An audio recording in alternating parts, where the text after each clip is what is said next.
Hey guys, I'm James Young, one of the coaches at Lifestyle Adventure Training, and today we are going to discuss how to read food labels. Now, food labels might seem like a pretty simple concept that a lot of people look at and think, it's just some information on the back of a package of food. However, food labels are also really helpful to helping us understand both what's in the food itself in regards to its calories and its macronutrients, and whether that particular item of food actually fits in with our goals and our specific dietary requirements. So, what we're going to do is we're going to cover what food labels are, why they are so important. We're then going to discuss serving sizes and how to understand how the servings of a packaged food works. We're going to then break down what all the numbers on the back on the actual panel mean, and then we're going to actually tie it all together, and I'll show you why food labels are so important in regards to smashing your nutrition goals. So to start with, I'm just going to move myself over here. First of all, what are food labels? So most of us know already what they are, but the food label is the panel on the back that gives all the nutritional information, okay? So you find these panels on packaged food, okay? But all foods obviously have a breakdown of calories and macronutrients. It's just the packaged ones, actually, you can see the specific details because the FDA and the food associations actually require these companies and these brands to show what's within, okay? So they cover the calories, the macronutrients, the micronutrients, and the sodium per serve of an item of food. Now, in regards to micronutrients, we're talking vitamins and minerals, so things like vitamin D, calcium, all that sort of thing. They're only shown if they're relative to that particular item of food. So, for example, calcium in milk or vitamin C in like an orange juice or something like that. Now, food labels also break down the entire contents of that package of food into serves, or how much of the food is recommended to be consumed in one sitting by the company or by the FDA. Okay, so why is this so important? Well, food labels tell us this nutritional content, and that's really helpful because we can't determine that from eyesight alone. So if we actually look at a packet, obviously we just see the food itself. Okay, or maybe we taste it, just the thought of having that food, but we don't know what it's actually made up of, okay, unless we have potentially used, tracking methods like MyFitnessPal or anything like that before. But in regards to actually knowing the ins and outs of that item of food, that's where food labels or panels come in, okay? Now, this then enables us to make informed choices about what we're eating based on what macronutrients, the calorie total, the micronutrients of that particular item of food. Okay, we can ensure that our diet and the food both align. And it may also help clear up any confusion we might have about certain foods and whether we actually should eat them or avoid them. So a lot of the time, some people may, and we'll discuss this a little bit later, sort of look at something like bread and think that's not a particularly good item of food to include in my diet because high carbs and I'm trying to watch my waistline. But we'll break it down later and we'll show you why that might not be the case, okay? However, there's other foods as well out there that we might sort of think, they're healthy or they're definitely relevant to us that may not necessarily be, and we can learn that from reading a food label. So how do we actually read nutritional labels? Well, on the right there, we have an example nutritional label. Okay, so this is just a random example for us. Okay, and what we do is to start with, we look at the serving size, which here is 3/4 of a cup or 175 grams. Okay, and we then know that all the information below is for that amount of food. Okay, so if we're not measuring our food, this is important because it's not for the entire bottle, packet, whatever it might be. It's for that serving size, okay? And we will break that down a little bit again later, but that's just important to understand and get our heads around. Now, first of all, there are the total calories per serve. So as we can see there, that's 160 calories, and sometimes this is measured in kilojoules. And there are about, off the top of my head, I think it's 4.1 or something similar along those lines, kilojoules in a calorie. So if you times the calories by 4, there's your kilojoules, or divide. Basically the same thing, but we in Australia generally measure in calories. Then we also have the fats, okay, the carbs and the proteins, which are our macronutrients, as we'll know from previous lectures. And these are broken down into grams per serving, which is important to understand. It's not grams per food item, it's grams per serving. Okay, it's grams per that macronutrient in the serving. Okay, so for example, in this 160 calories we have here, we have 2.5 grams of fat, 25 grams of carbs, and 8 grams of protein in that serve. Now, these fats and carbs are broken down into specific forms, okay? So fiber, sugars, saturated fats, monounsaturated fats, trans fats, all the actual constituents of carbs and fats, okay? So for example, in this one, we have saturated and trans fats measured, okay? We can see here there are no trans fats in this particular item, but there are 1.5 grams of saturated fat, okay? Just like we can also see there's no fiber in it, but there's 24 grams of sugar. Now, any specific macronutrients that are, as I said, relative to that item are then noted down the bottom, okay, and measured in percentage of our total daily recommended intake. So, for example, here we have calcium, okay, and let's just say milk. Let's use that as another example, okay. It'll have the percentage of our daily requirements on the bottom there. Obviously, some of this, the label here, for example, is vitamin C and iron, and that noted there, alrighty, that is just almost irrelevant to us. We're looking at what is actually going to make up a percentage of our total daily requirements. Okay, so this particular nutritional label could have just said vitamin A 2%, calcium 17%. Okay, but that's just so we know, okay, what micronutrients are in there relative to that food. And lastly, the percentage of our recommended daily intake is kept on the far right, as you can see. So it's got like 4% of our daily recommended fat, 8% of our daily recommended carbohydrate. These numbers are really not that helpful because from person to person, it'll change. Okay, so male, female, tall, small, bigger bodies, more active. People will require different actual daily percentages or daily amounts. So therefore, this is a really like flat general recommendation just for a very, very average person. Okay. I don't really ever look at those or like recommend to look at those because it can confuse you. You're wanting to look at what's on the left there, okay? Now, that is the breakdown of the nutritional panel on the back. Now, the next thing we need to understand, okay, is what serving sizes are. And this is really, really important. This is almost the most important thing you'll get out of this, this talk. But the nutritional panel will have servings per package on it, alrighty? And this could be from anywhere from 1 to 100. Alrighty, that is how many serves are in the packet based on the recommendation by the company or by the Food Association or whatever it might be. Okay, so the serves in the item of food are then broken down to the nutritional information. That is for that serve. It's not for the total packet, as I've said previously, it's for that serve. Okay, so serving size tells us exactly how large the recommended servings are. So on this first top one, I'll tell you what these are in a second, but on this top one, you can see there are 3 servings per packet, okay? And the serving size is 16.6 grams or 1 piece. Okay, so whatever this is, obviously it can be broken into 3 pieces. Alrighty, so you can just sort of see where the maths is working. Alrighty, and in that bottom one there, you can see that there's 11 servings per whatever package of food that is, okay, which are 15.4 grams or 1 row. So there must be 11 rows in that. Alrighty, not all foods are going to be broken down like that, but these are just examples of how the servings can differ from what our eyesight might see as, 1 serve of food. That whole packet is not necessarily the case. And as I said, it's crucial to understand because if we look at an item of food as 1 serve, we may well be ending up eating more, far more than we actually think we are or that we need to. Okay, and this is going to affect how many calories we're actually eating per day. And obviously, if fat loss is the goal, we need to be making sure that our calories are in check. And if you're looking at an item of food without looking at this panel and thinking, yep, that's 1 serve, cool, I'm getting enough of that in there, and it's actually 3, you're eating 3 times more than what you think you are. Okay, a lot of people go wrong here, and this is what ends up derailing our goals.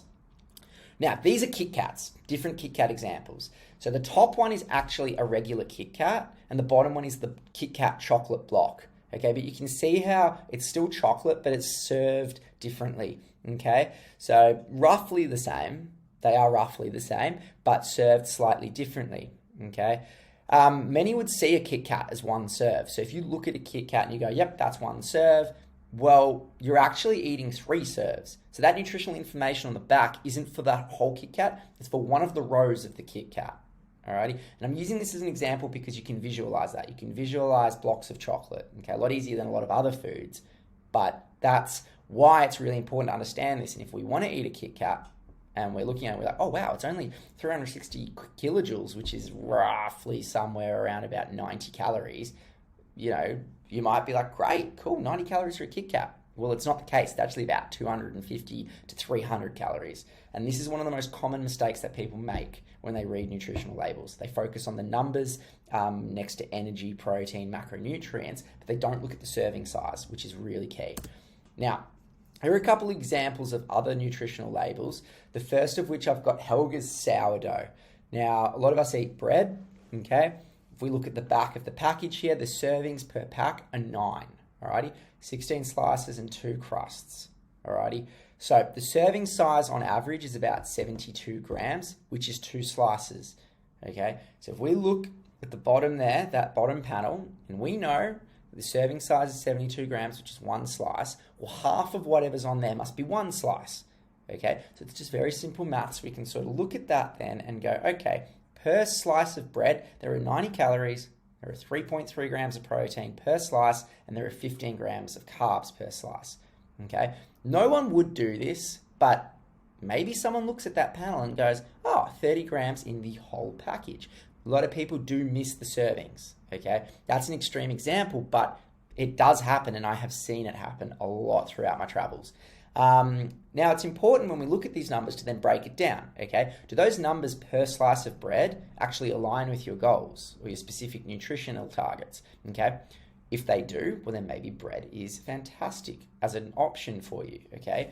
Do you like bread? Obviously, if you do, okay, those numbers may mean just a little bit less to you because you're going to want to include that in your diet anyway.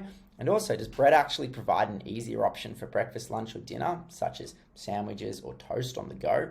And if it does, you can again look at those numbers and you can go, cool, there's a little bit of protein in bread, there's fiber, the carbs aren't actually as high as maybe you thought, or maybe they're higher than you thought, okay? And you can use that information relative to what you're trying to achieve. And the second example here is Maver's Protein Plus Peanut Butter. Now, protein plus peanut butter is a very dangerous one.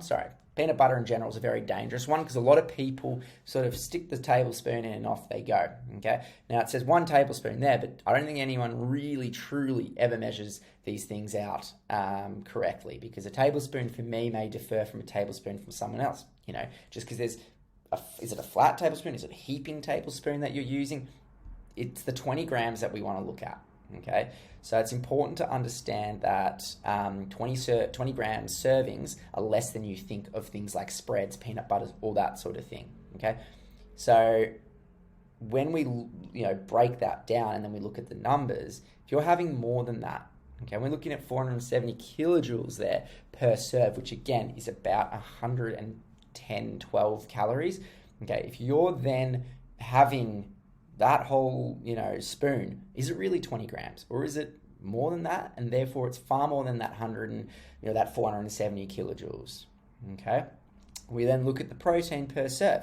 6.4 grams per serve or per 20 grams is actually not a bad amount of protein, but is it enough? Because then when we look at the total calorie content, it's protein peanut butter, but is it truly a good source of protein? We can use this nutritional label to ask ourselves these questions and work out whether we want to have peanut butter or whether we want to focus on something else. Okay, and we can also then obviously ask ourselves, do we like and enjoy eating peanut butter? And do the numbers on here matter as much as the enjoyment? It depends. Again, ask yourself those questions. Okay, but we can use this information to really help us break down what is in that item of food and then whether we're going to have it. Last thing we're going to touch on here are some things called health halos. Now, health halos are just foods that basically have a big thing on the front that might say high protein, low carb, low sugar, all these sort of things. They basically aim to grab your attention to get you on board to buy the product. Okay, so it's all marketing. It's very, very clever, but it's, not necessarily a true reflection of what's in that food. Okay, so we need to be able to read the nutritional label to make sure that whatever the company is claiming actually fits the macronutrient or the profile on the back, okay? So what we've got here is the example of Sam's Pantry. Now, these say protein bar. Now, are they really protein bars? Because per bar, there's only 9 grams of protein. If you ask me, 9 grams of protein is not really a huge amount, all right, in one sitting to be classified as a protein bar, okay? If we were to look at that as a protein bar without reading any of the back, we might be going through the day thinking, yeah, getting all my protein in, having heaps of protein, when we're not really, okay? On the front of this particular package, and this is actually quite recently, you can see it says 9 grams of protein on the top right corner. That's because a lot of these companies have actually gotten in trouble because people don't know how to read nutritional labels, and these companies now have to claim, okay, in bigger writing, how much protein or, you know, how much fiber, sugar, low fat, whatever it is actually in it in an even more clear way. So that's why you've got it in the top right corner of this example, but this won't be the case across all foods because some of them haven't been caught yet. Alrighty, so I could claim anything as high protein if it has more protein than its most basic form. Okay, so the original Sam's Pantry bars I think only have 6 grams. They're only adding 3 grams of protein here. That's what I'm trying to say here, and you can look at these foods, go through your supermarket, look at them all, and determine for yourself because you can now read a nutritional label and work out whether these numbers are correct. And also just quickly that, like if you really love nut bars and you want to include them in your diet, this Sam's Pantry protein bar might be a better option than others just because it does have higher protein. But is it as good as other options out there that aren't nut bars? You have to ask yourself these questions, but we're getting the train of thought rolling. The last thing, how can we use all this to smash our nutritional goals? Well, by knowing how to read nutritional labels correctly, we can ensure that the food that we purchase when we go grocery shopping actually aligns with our goals. Now, I highly recommend everybody who listens to this to next time you go to Woolies or you go to Coles or Aldi or wherever you shop, to actually do a little sweep of the aisles and read the nutritional labels on the back of some of your favorite foods, because you will be shocked what is actually really in these foods in regards to its nutritional content. Now, none of this is talking about ingredients. We're not talking about what makes the food up in regards to the ingredients. We're talking about the chemical level, calories and macronutrients and micronutrients. But you might still be shocked to find out that something has higher fat than you ever believed it could have, or lower carbs, and be like, wow, actually that becomes a good option.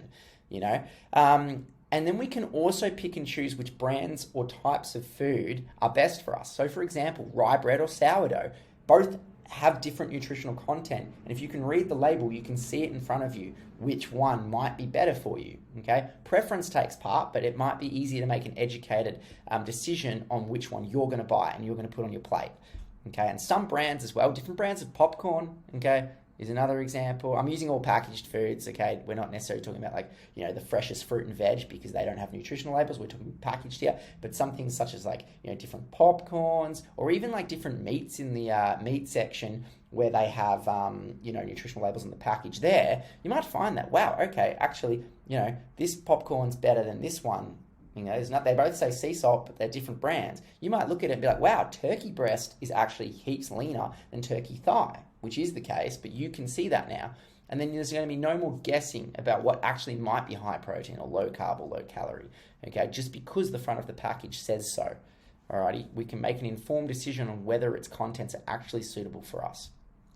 And now, if we don't want to actively track our nutrition and use apps and things like that, we can still keep guesstimates using these labels on the total calories and protein that we are eating based on what is on the back of the products. So you can just keep a little tally in your head or in your notes, which you may as well track then, but you can keep that tally in your head and go, okay, cool. So if I'm eating this is roughly this amount, okay?